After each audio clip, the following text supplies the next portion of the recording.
Mindanao, handa na ba kayo? KB, kilos pronto!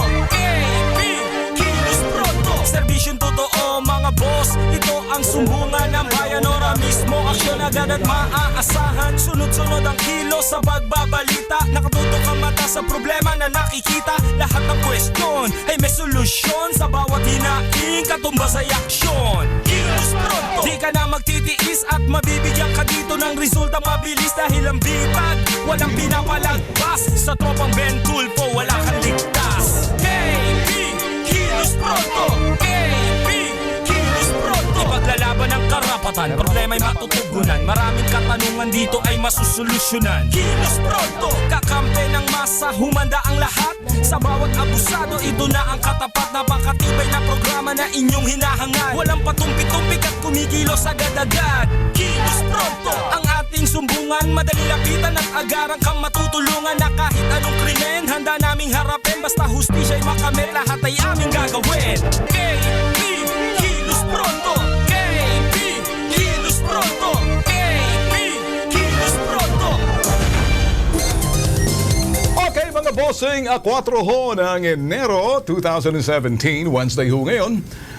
Kinukumusta ho namin lahat ho nanonood ho sa atin ngayon, Lex, ano? Sa Yes. ibang dagat dito rin sa Pilipinas.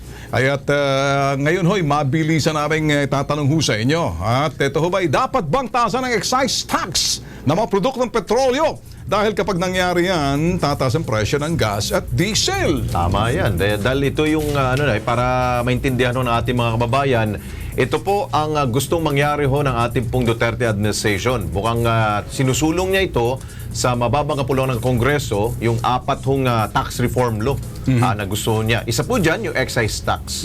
Problema niyan, may domino effect ito, Ben.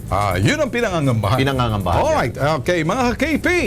Kami ho'y lagi naming sinasabi, iba hong teknolohiya na ginagamit ho ng programang ito. Kaya yan ho'y dark copper o point-to-point fiber optic transmission. Mula ho sa aming BMUI studio, ito ho'y binabato ho namin sa UNTV, simulcast ho ito sa aming website ho. Ganun din ho sa aming live stream sa YouTube na, sa Facebook ho namin mga boss. Okay? And kaya tambay lang ho kayo dyan. Abangan nyo ho. Oo. At sa mga gusto hong magsumbong, yung mga inaapi ho at inaalipusta ho ng kanilang pong mga amo, abay, meron ho kayong sumbungan ngayon. Ito po ang Kilos Pronto. Dumako lamang ho kayo dito sa BMUI Digital Studio. Dito lamang ho kami sa Timog Avenue, lungsod po ng Quezon. At welcome na welcome po kayo dito. Okay, with that, wala na hong patumpik-tumpik pa. Kilos Pronto na. Mga ka-KP, ingat sa drobong tulad nito. Magaling sa buladas at talagang mandurugas. Magkapera lang, gagawin ang lahat. Isang laman ang kaluluwa kay Satanas. Alamin sa Kilos Pronto. Mga taga-Caloocan, naguguluhan. Magkasunod na patayan sa lugar, palaisipan. Sabi ng pulis, onsehan sa droga ang dahilan. Ilan naman ang nagsabi, away fraternity ang pinagmulan. Ano ba talaga, chairman? Alamin sa Kilos Pronto. Dribble dito, dribble doon. Tamang move sa basketball. Monstra ng bossing na ito. Kahit pagod, matapos magmaneho, may oras pa rin para magturo. Ano ang dahilan ng mamang ito? Alamin sa Kilos Pronto. Sumbungan, imbestigahan at balitaan. Kilos Pronto, umpisa na! Okay, simulan na po natin mga ka-KP. 2017 na ngayon, pero dire-diretso pa rin po ang mga napababalitang pinatay dahil po sa laban ho kontra illegal na droga. At ang drug war na ito, patuloy pa rin daw isinusulong mismo yan ng ating pong Pangulong Duterte. Pero sa bagong silang Caloocan, nangangamba ang mga residente doon dahil sunod-sunod na raw ang pamamaril at pagpatay sa kanilang lugar. Ito, panoorin po natin.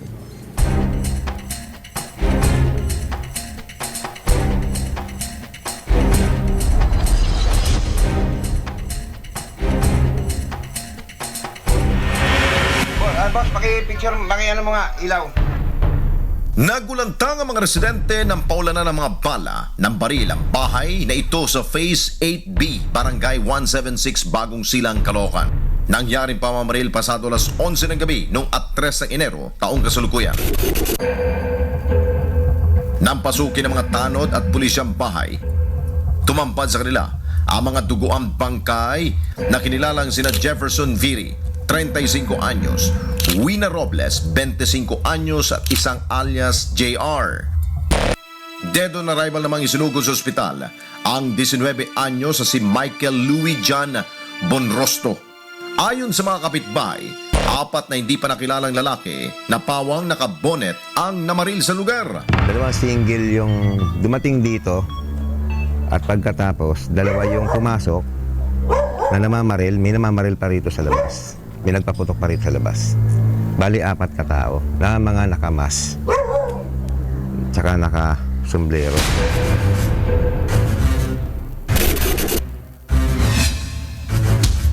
Sa investigasyon ng Caloocan PNP, lumalabas na 11 sa droga ang motibo sa pamamaril. Base sa investigasyon na nakalap natin, itong mga personalidad na to nasa watch list ng PCP3, Police Community Precinct 3. Iniimbestigahan natin itong insidente na to na lumalabas parang nagkaonsehan na naman sa droga.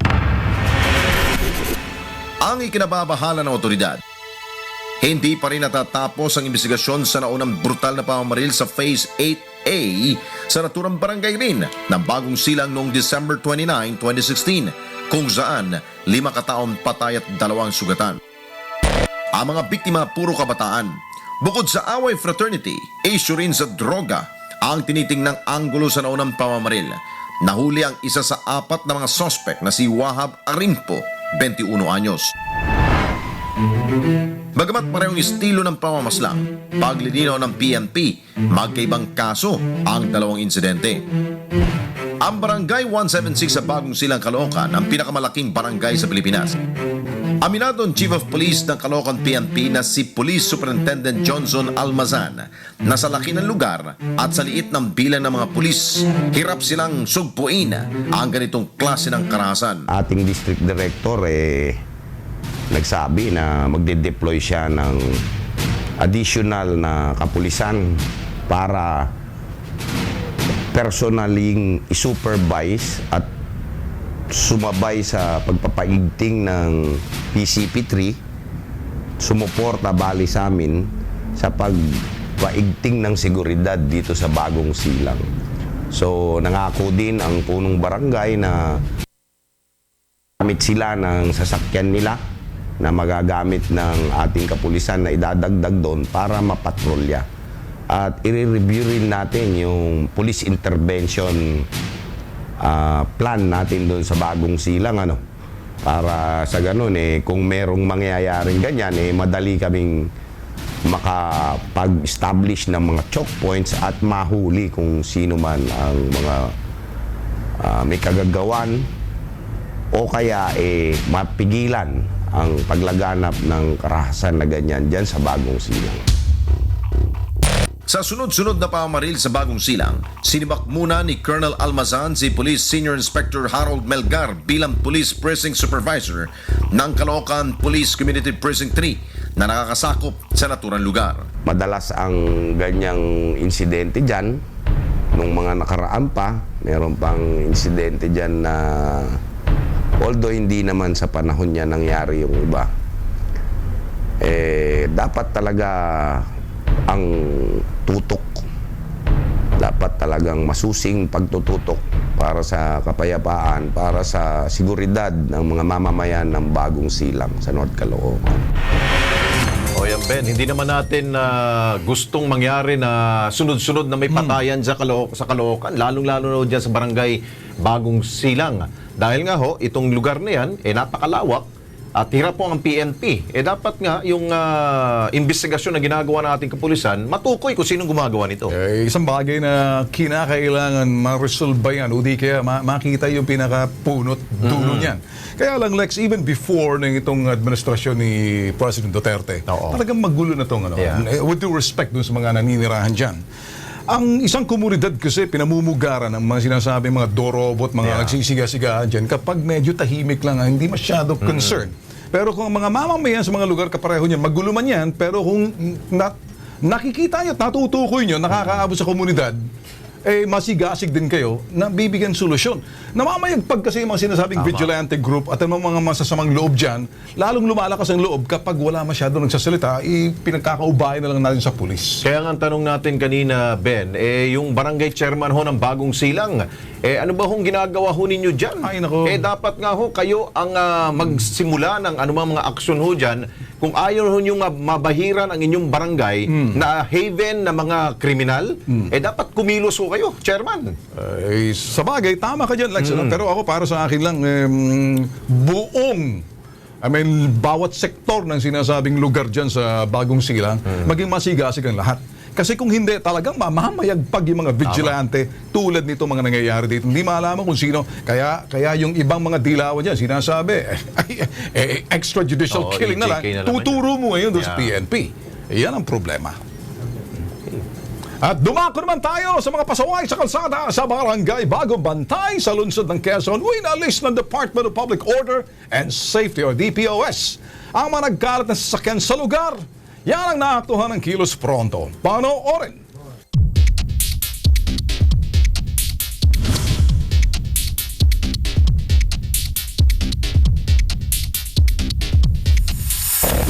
Pangarap ng bawat motorista at pedestrian, malinis at maluwang na kalsada. Walang nakahampalang, walang sagabal, dire-diretsong takbo.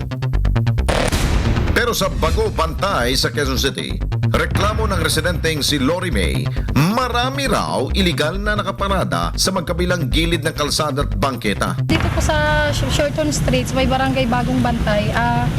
Kabila-kabila na po yung mga naka-parking na sasakyan. Yung mga kubol, yung mga paninda, yung mga tent, marami nakaharang sa mga kalsada. Para sa kilos prontong aksyon sa kanyang hinaing, kasama ang KP team, pinuntahan ng Department of Public Order and Safety ng Quezon City ang lugar. Pagdating sa lugar, heto ang dinatna namin. Walang gulong na sasakyan sa bangketa na lamang iniharang. Bit-bit ang mga wrecker, isa-isang hinatak ang mga iligal na nakaparada. Mga sirang sasakyan na nakatambak lamang sa bangketa, hindi pinatawad. Mga kariton, kubol at mga pira-pirasong kahoy sinamsam at isinakay sa dump truck.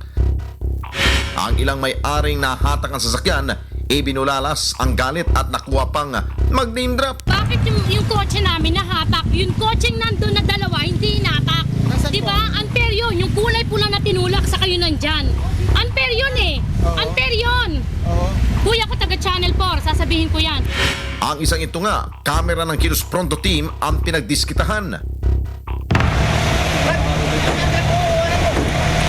Hindi pa nagpaawat, pinagbantaan pa ang mga operatiba. Ipala mo sa akin, dahil may karapatan ako yan, maginagamit ko yan. Pag may nawala yan, reklamo rin ako. Sa dami ng pasaway na binatak, kinulang na ng wrecker kaya ang iba tinikita na lamang. Inalintulad naman daw sa habulan ng pusa't daga ang naging operasyon dahil pag umalis ang mga operatiba ay bumabalik pa rin ang mga sutil. Ayon sa mga operatiba, hindi sila magsasawang ipatupad ang batas. This is a clearing operations, towing at the same time clearing operations ng mga obstructions on the sidewalk and as well as on the road. It is because of several complaints received by the office with regards to alleged illegally parked vehicles and other obstacles along Short Horn Street by Toro. Ako, Lex, quickly, etong ehemplo na to, microscopic example. Yeah. Isang maliit na, kumbaga, lalagay mo sa microscope, pero malaki yan. Etong problema natin sa Pinas, ang daming sasakyan, ala namang paradahan. Yun. Pag medyo sinita mo dahil alam paradahan, ginagamit ang kalyeng kanilang mga parking area. Magagalit pa. Magagalit pang mga putok sa buhong, makinig kayo. Gusto niyo magsasakyan, siguro dapat dito pag bibili ka ng bagong sasakyan, siguraduhin mo meron kang garahe. Pag wala, ibenta mo na lang, patimbang mo na lang yan. Magalit man kayo, hindi. Ito ang nagsasalita, si Bitag. Oo, pero ito nga yung problema nga ho ng MMDA dahil alam mo natin, considered as obstruction po yan. Tama. Kita nyo naman po, kaya nga ho tayong gumagawa ho ng mga solusyon para ho maibsan ho ang trapiko ho natin. meron po tayong mga kalsada. Ngayon po yung mga inner streets. Pero kung nakahambalang po ang inyong mga bulok na sasakyan dyan, dahil may sentimental value, abay mag-isip-isip naman ho kayo. Ibenta nyo na ho yan. Wala na ho yan, wala nang saysay sa buhay ho ninyo yan, yung mga ganon. Ay, ako Lex, may alam ako dyan. May mga subdivision na medyo kilala sa Quezon City na medyo tulad sa Miranila. Kayo sa Miranila, makinig kayo ha. Diyan ako nakatira. Maraming mga sasakyan dyan. Gusto ko ipareker. Ako na mismo eh. Yung natutulog na presidente yan. Sino tong si Lintik na, di ba nakakalimutan ko tong, makinig ka. Ipatow mo na. Ako na mismo nagsabi kapag hindi. Pati yung inyong opisina dyan, itutow ko na eh. Papareker natin yan. O ito naman, Ben, kahapon, di ba construction worker po ang ating pong pinag-usapan dito. Sila po'y dumulog dahil meron ho silang problema sa kanilang kumpanya. Ngayon, 4 na namang construction workers po ang nagsumbong dito sa Kilos Pronto na sina Edwin Bermudo, Jelmar Deliosa, Pepito Orticio at Roger Padis. Ang reklamo ho nila, binabawasan daw ng pinagtatrabaho nilang France Car Trading ang kanila hong sweldo. Kaya magandang gabi sa inyo mga Ginoo. Mukhang kayo ay talagang makita ho natin na kayo ay masipag na mga trabahador. Pero ano bang reklamo ninyo ang ginagawa ng kumpanyang France Car sa inyo? Ikaw na. Habol ko lang po namin sir, makuha po yung kakulangan ng sahod. Yung sahod ninyo, paano ba nangyayari yung pagkaltas at sinasabi ba sa inyo kung ito yung matatanggapan ninyo? Hindi po, wala po silang sinasabing ganun. Kasi madala nga po sila pumupunta dun eh. Okay. Hindi rin po nakikita, nakakausap. Ano bang estado ng inyong employment dyan? Kayo ba ay arawan? Kayo ba ay regular na empleyado? Hindi po. Bali po, parang na-recruit lang po kami na gagawa lang po ng madalian lang po. Parang square meter po yung offer po sa amin eh. Per project? Oo. Per project ang ninyo. Tapos magkano sinasabing sweldo ninyo? Isang buwan? Wala naman po sa buwan. Walang buwanan? Okay. Square meter nga po. Halimbawa, square meter, ang usapan namin doon, isang square meter, 150. So, nakagawa kami ng ganong kalaking square meter, hindi naman namin natanggap yung kabuang halaga. Pero, ito lang, ngayon lang ba nangyari yan o matagal nang ganun ang ginagawa sa inyo ng kumpanya? Hindi. Sa amin po, sila, dahil bago kami sa kanila, ngayon lang po sa amin. Kasi po sila, ang style pala nila, papalit-palit sila ng tao, kaya wala silang permanent din tao. Oo. Kasi po, ang nakuha naming balita kahapon, nagpunta kami ng opisina, yung taong nag-recruit sa amin para makakarating kami doon, siya pala, alam na niya na nung magpapasko, ang bibigay sana sa amin, 10,000 lang. Hindi po 25. Tapos, tama na itong 10,000 kasi paalisin na lang natin sila, palitan na lang natin sila. Yun ang kanilang style. Hindi pumayag yung isa dahil kumpare nga ito. Ngayon, naibigay sa amin ng 25,000 ba yun? Yun lang. Tapos nung magbagong taon pinapasok pa kami, pumasok kami, dahil gusto namin magbagong taon na may pera, makakuha kami. So wala na kami nakuha. Wala na. Pero alam ninyo kung magkanong kukubrahin pa ninyo dito sa kumpanya ito? Bawat isa sa inyo? Opo. Ikaw, magkanong kukubrahin? Bali po sa kasi tatlo po kayo mag-ate-ate dyan sa 100,000 po mahigit. Plus pa ako kasi bukod po yun sa pintor eh. Okay. Kaya po kung susumadahin po lahat-lahat, kulang-kulang po 300. 1,000 po yun, 3,000. 300,000? Opo. Oo. Ikaw naman? Hindi, sama-sama na po kami doon. Sama-sama na po yung... Okay. So meron kasi mga taong susweldohan din noon eh. Kasi may mga samahan din May po. kasamahan din kayo. Parang kayong mga leader. Parang ganun po. Okay. Para sa isyong yan, makakausap po natin ang supervisor ng inirereklamo hong kumpanya. Ito po yung France Car Trading. Nasa linya ngayon ng telepono si Henry Argilles. Henry, magandang gabi. Ito ay Kilos Pronto, si Alex Santos po to. Henry? Henry, magandang gabi sa iyo. Sino po sila? Si Alex Santos po to sa Kilos Pronto. At nandito ho yung inyo po mga tauhan. Ito ay mga construction worker ng France Car Trading. Oho. Ang sinasabi ho nila, nirereklamo daw ho yung inyong kumpanya dahil hindi daw ho ninyo yung tama hong pasweldo sa kanila. Matanong ko lang. Is it live broadcast or... Live po tayo. Live ho ngayon sa UNTV ho. Ito po Kilos Pronto. Kasama ko si Ben Tulfo. Ito po si Alex Santos. Ganito po kasi. Matanong ko kung sino-sino po yung nagre-reklamo. Apat to sila. Ako, ano po yung mga pangalan nila? Sandali lang, Henry, ano?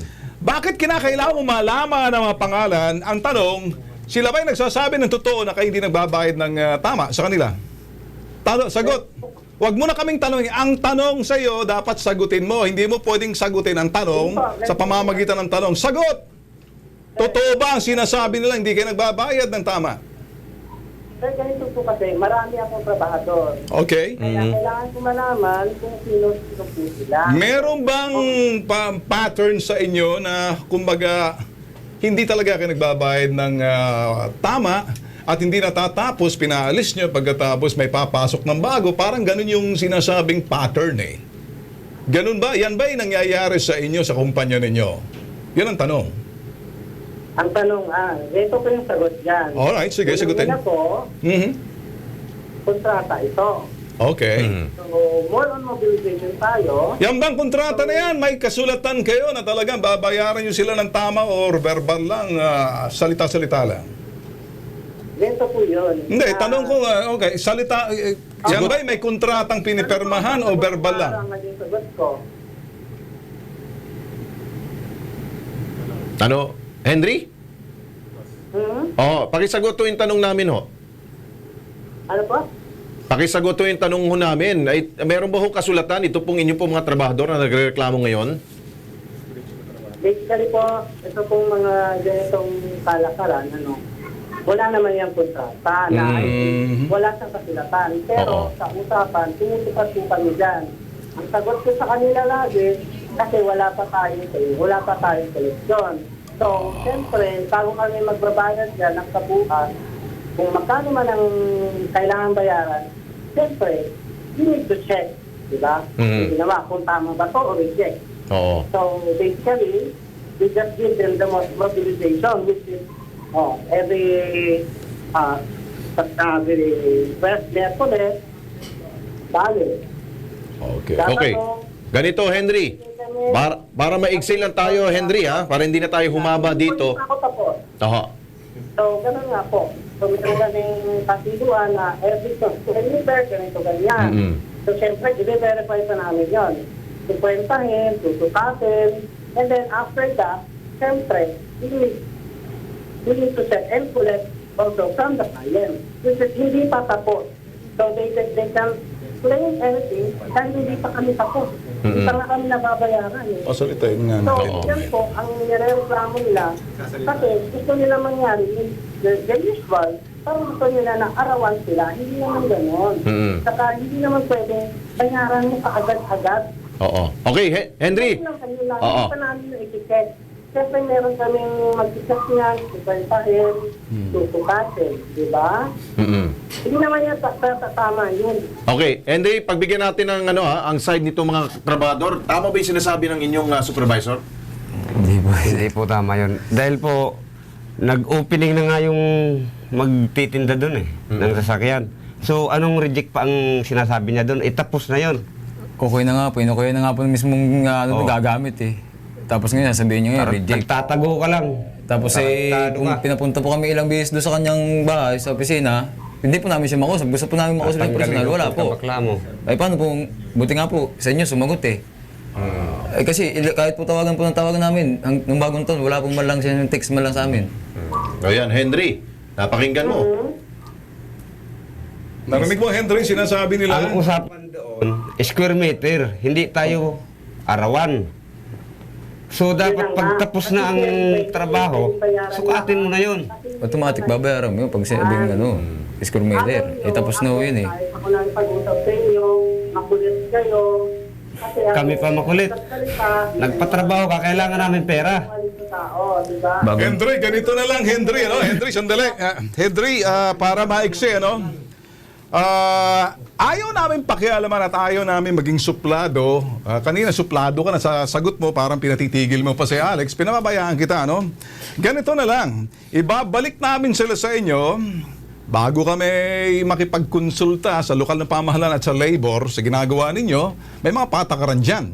Ngayon, para siguro bigyan ka namin ng puwang, ano kaya medyo baguhin mong estilo, parang kausapin mo sila ngayon na hindi mo sila, parang pinagtataguan mo raw sila. Sabi nila, kanila lang sila, pinagtataguan ba kayo? O hindi ka raw humaharap. Hindi po Mabuti nga raw pumunta sa amin dito at nagkalinaw. Medyo nagkaliwanagan tayo kasi rito. nga po, nagreklamo kami nung bagong taon sa ano. Text pa nung madam nila, nung madam niya. Hintayin niyo daw po yung... Ikay, antayin ko tawag ng tulpo mo. Antayin ko ang tulpo mo. Ako Narinig mo, Henry, antayin mo raw. Inaantay mo ngayon, nandito na ka na, Henry. Nasa akin pa po yung text, yung 30... Nandyan sa'yo, nakasulat sa text. Antayin ang tawag ni Bitag, Tulfo. Tulfo po. Oh boy, Henry, ano ba yan? Kayo, kung ayaw pakinggan sa akin, bahala kayo. Yung isa pong... Ganito lang yun. Ang tanong doon, kung magbabayad ka pa o hindi. Tapos na. Kasi nahabol ng Ganito na lang. Walang kwentang kausap to. Tanggalin mo na sa telepono, puntahan na lang yan para... Makinig ka, Henry, ha? Tigilan mo ng bibig mo para ka may diarrhea. Kanina ka pa daldal. Shut up! At saka medyo putulin na yun sa ere. Ganito na lang. Ayusin natin to. Turo mo sa amin kung saan lugar na yan. At para makita yung kailang business permit. Hindi lang dyan. Para makita lahat ang kailang ginagawa kasi itong baka imudgod kong mukha nito sa semento pag ako nakikita ko to eh. Tumatawa na to. Wala pa nga akong building permit. Wala itong business permit. Wala po kami nakikita, sir, talaga. Wala pa ng business permit. Koloro pa na to. Kaya pala sa nagtatago. Ayun. Ang may tinatago, ganyan ang ginagawa eh. Sige, pag-uusapan natin mamaya ng konti. Medyo natawa kayo. Salamat. Parang na-relax kayo. Okay? Tarantadang bakla na. Easy. Relax ka lang. Ikaw ba? Ayaw mo na sa akin. Gusto ko na sana sabihin, kaya lang hindi ko masabi. Sa tono pala ng boses, alam ko na. Yun ang sabi nila, na meron daw silang permit. Meron silang permit na yung, I don't know kung anong klaseng permit, pero masisilip natin sa lokal na pamahalaan. yan. Okay? Relax lang muna kayo. Mabuti ka mo, pumunta kayo. Alam mo, next kasi kang ganito mga simpleng tao, pupunta sa atin, pagkatapos sila yung malaking bagay na yun, sasabihin nila, at least ngayon, kinausap nyo kami. Sa pamamagitan ng programa, di ba naipot sa kalang kasunsilyo yung mga kumag na yan? Mula po Pasko. New Year na po. Naintindihan ko yan. Kaya nga may sumbungan na kaparang... Yun nga po buti nga pong meron ganito. Okay, sige. Ayusin natin mamaya yan. Di pa tayo tapos, Pinakikita lang natin kung kinakailangan itong aangas-angas itong mga potok sa buho na to. Ilalamunin namin to, luluwa namin eh. Ganun lang, hindi ba? Usapang bruskuhan to eh. Kaya lang, boss, Chief, easy lang. Ikaw medyo may kwintas. Okay ka lang. Okay lang. Hey, man. Gagawa natin ang action yan. Okay. Sa amin pong pagbabalik, panloloko ng isang kawatan gamit ang social media, inilantad sa Kilos Pronto, Drobo. Gumagamit din daw ng pangalan ng iba. At ginang nanangamba sa biglang pagkawala ng kanyang asawa, humingi ng tulong sa Kilos Pronto. Mr. Bigla raw na wala matapos makakuha 2 milyong pisong halaga ng pensyon.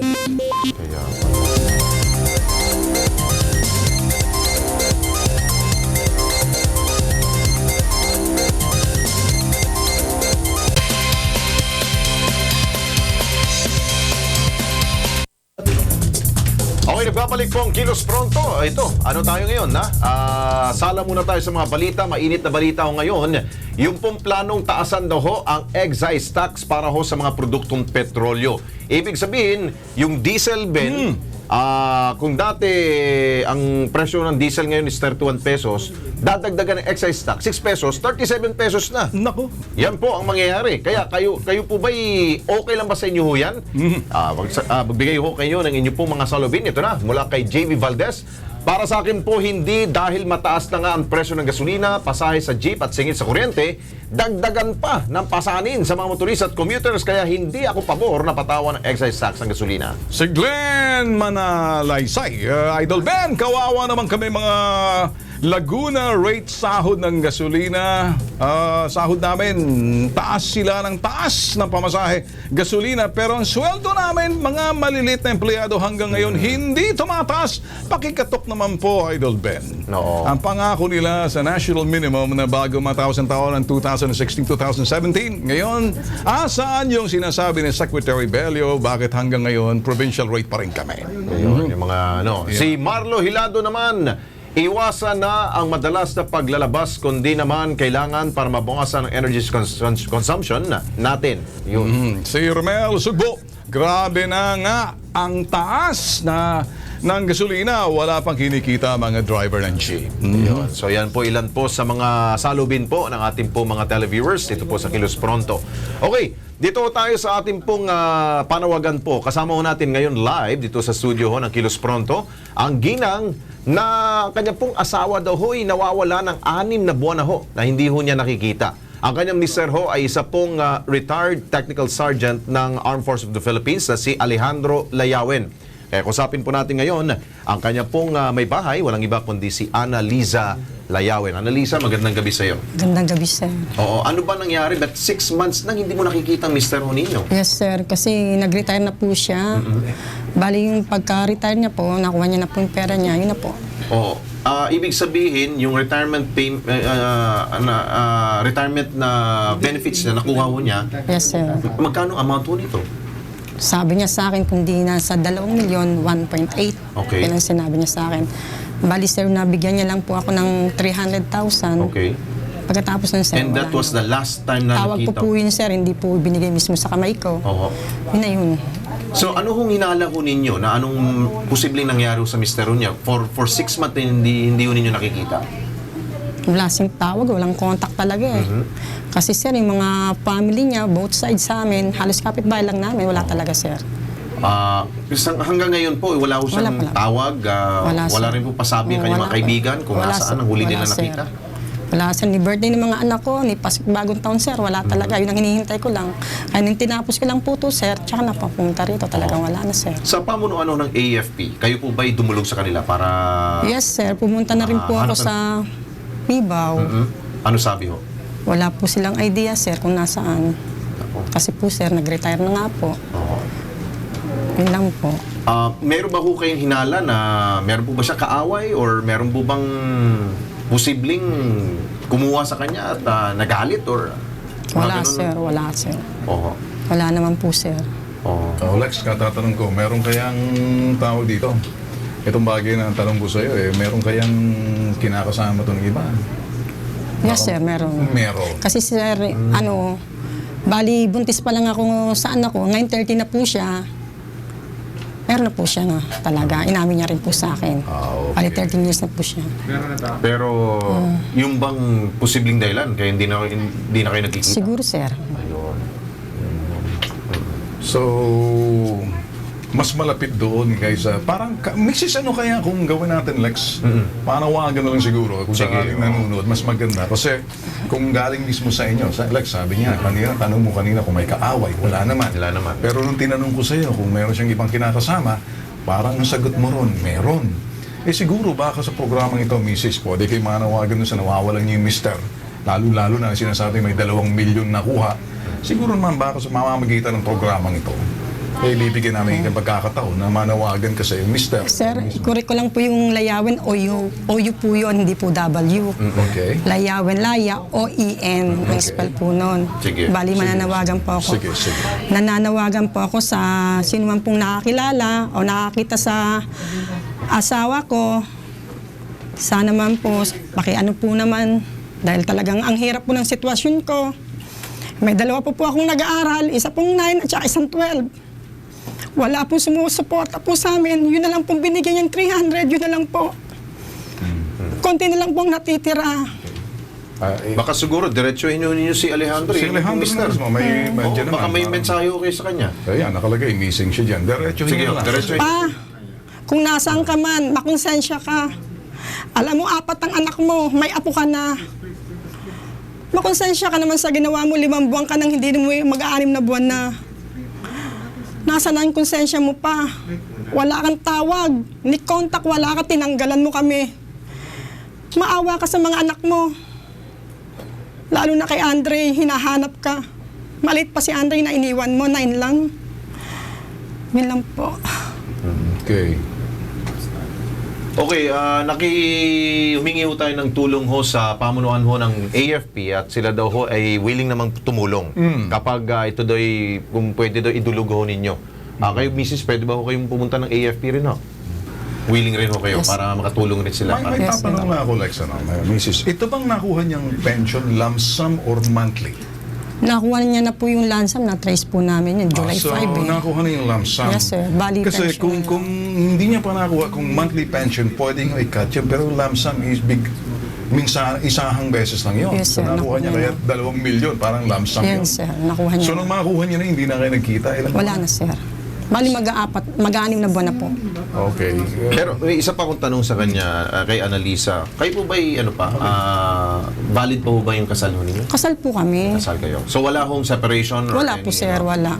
Mrs., hindi kaya yung pension niya dapat nakuha niya na ba o makukuha niya pa lang? Nakuha na po, sir. Nakuha na niya. Nakuha, kumpirmado na nakuha. Yung lansam niya po, sir, July 5 niya nakuha eh. July Napuntan 5. po Itong namin. taon na to? Hindi, 2016 po. 2016, 2016, yes, sir. okay.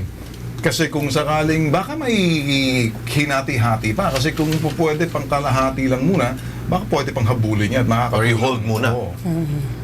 As per AFP, advance salary yun. Advance salary pala yun. Pero baka hindi 2 milyon yun. Baka kunting halaga naman lang. Kaya kasi kung sinasabing 2 milyon, baka monthly pension yun.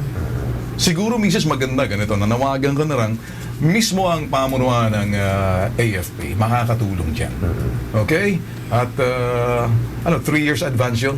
Parang nilamsam yung 3 years. Pero hanggat ito, yung ibang remaining, may makukuha pa kayo, Mrs. Siguro ganito lang, tulungan na lang natin, Lex, ano? Tayo naman rin dito, Ben, ayaw naman rin nating makisawsaw sa problema ng mag-asawa.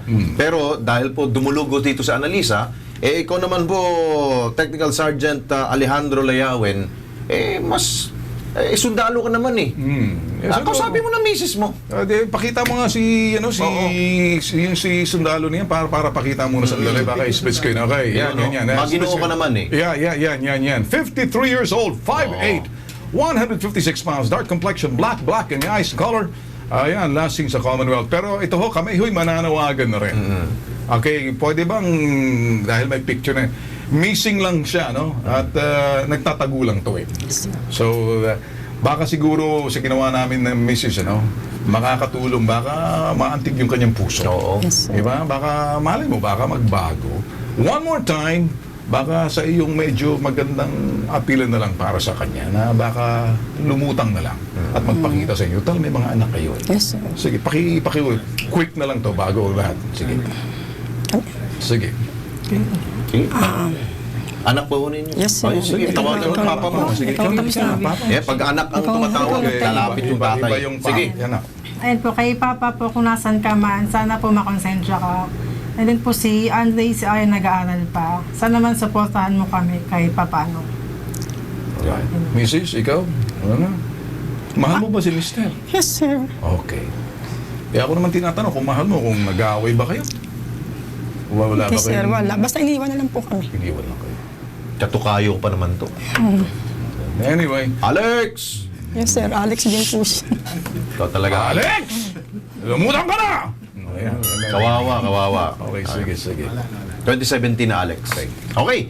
Samantala, para sa mga gustong magsumbong at magreklamo sa Kilos Pronto, wala po kaming pinipiling oras. 24/7 po bukas po ang aming Facebook page. Bumisita lamang po yan sa www.facebook.com/Kilos Pronto at mag-iwan po ng inyong pong mensahe. Huwag pong kalimutan yung inyong pong contact number at tatawagan po kayo ng aming pong KP team. Okay. Susunod sa Kilos Pronto, 61 anyos na lalaking na-diagnose sa stage 3 colon cancer. Paano nga ba nilabanan ang sakit? Alamin yan. Okay. Bawas na kami. Sige. Ma'am, thank you po. Pero para po pwede, ano na lang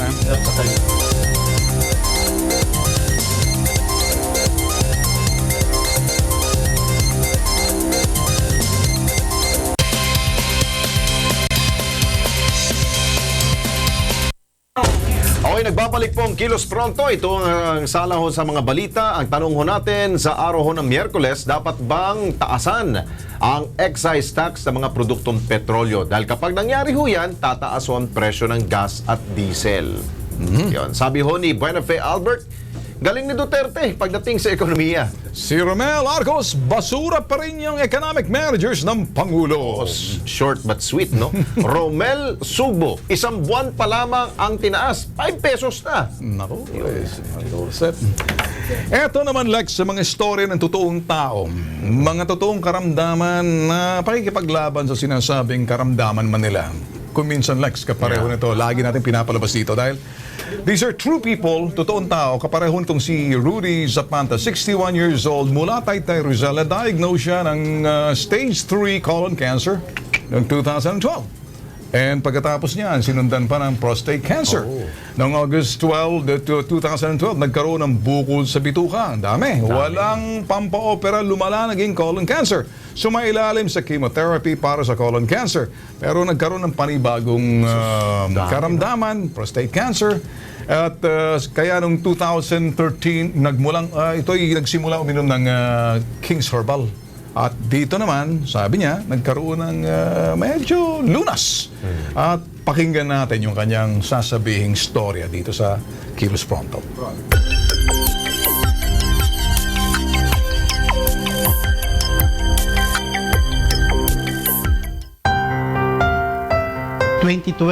August, nakita ng doktor na meron akong bukol sa bituka. Kaya sabi ng doktor, as soon as possible, kinakailangan ay operahan daw ako dahil baka daw ito maging sanhi ng aking kamatayan. Wala naman kaming kaukulang halaga na para itustos do sa operasyon na sinasabi ng doktor. Ang sakit ko ay palala ng palala. Dali, 50 beses sa isang araw ay talagang gusto ko ako ay dumudumi. Dumaan kami sa paulit-ulit na colonoscopy na ma-biopsy ay colon cancer, stage 3C. Ang sabi ngayon ay mag-undergo ko ng chemotherapy. Dumaan ako doon sa ganung chemotherapy. Meron pa palang isang karamdaman na ito ay nagsisimula. Ito ay yung sa prostate. Ibinayopsi uli nila, ang finding ay meron ding cancer. Habang ako ay ginagamot sa colon ay nag-undergo ko ng chemotherapy sa prostate cancer. Napanood ko sa TV, King Herbal.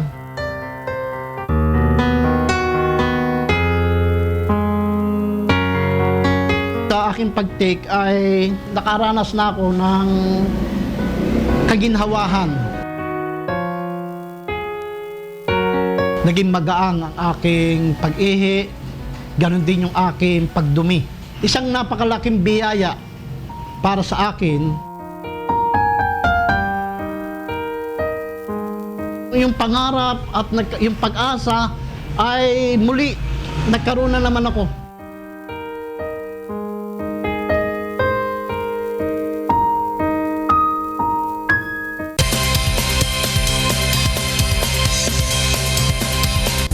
Nagbabalik ang Kilos Pronto. Eto naman, Lex, kamangha-manghang recycled material mula sa Baguio. Pinasyalan doon ang Kilos Pronto. Malamig pa doon. Malamig pa doon.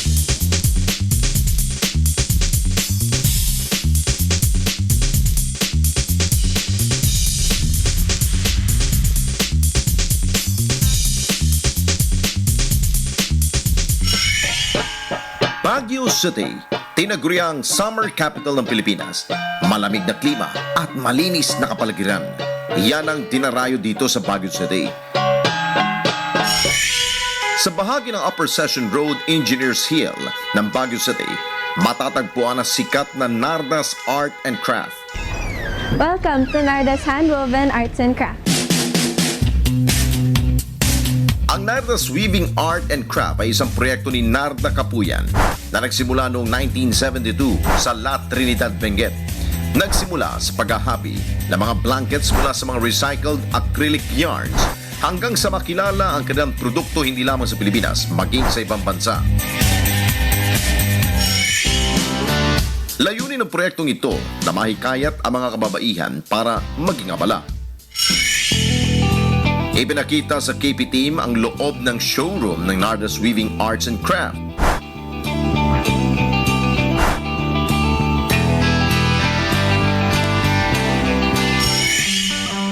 Mula sa estilo ng mga damit na gawa sa recycled acrylic yarns, talagang pang international ang dating.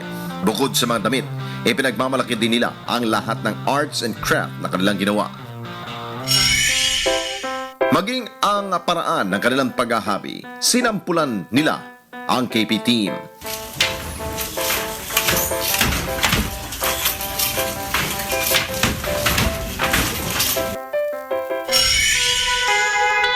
Tunay ngang may pagmamalaki ang gawang Pinoy sa industriya ng sining. Lalo na kung tatak Nardas Weaving Arts and Craft.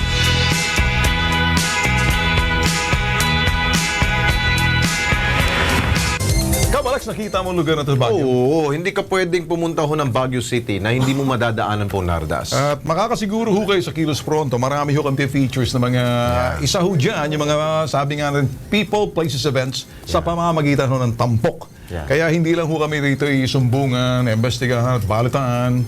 May pang-light rin tayo. May lighter side of that. So, Alex, ang bilis naman ito. Oo. Okay na. Okay. Tumatawag. Yan, isang oras na mabilis ang pag-aksyon sa inyong mga reklamong sumbong. Ako si Ben Tulfo. Ako naman po si Alex Santos. Hanggang bukas mga ka-KP. Sama-sama po natin tigtigan at subaybayan na ang bawat isyong kailangan po nating imbestigahan. Dahil higit sa sumbungan, imbestigahan at balitaan, dapat Kilos Pronto!